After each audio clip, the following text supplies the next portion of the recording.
heures aujourd'hui, après que toutes les options relatives à la sortie de l'Union européenne aient été rejetées cette semaine.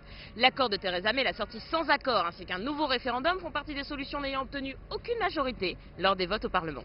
Avant les votes de mercredi, les députés de partis conservateurs ont posé un ultimatum à Theresa May. Ils n'accepteraient de voter son accord que si elle annonce sa démission. La Première ministre a cédé et leur a annoncé que si son accord était accepté, elle démissionnerait avant la prochaine phase des négociations avec l'Union européenne.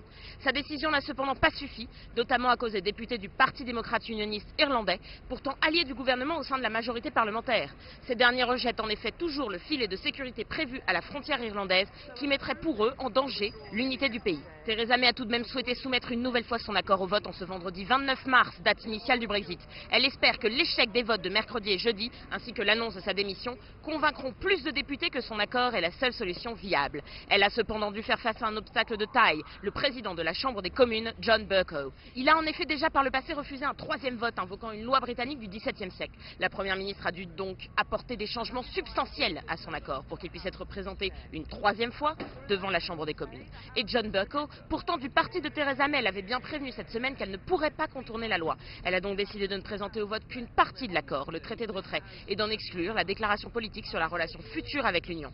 Mais même ce demi-accord n'a pas été voté à la Chambre des communes. Le Parlement reste dans l'impasse et nul ne sait ce qui va à présent se produire. Il faut rappeler que l'Union européenne n'a pas l'intention de prolonger au-delà du 12 avril si l'accord n'est pas accepté par le Royaume-Uni. Et donc de fait, une sortie sans deal semble de plus en plus probable.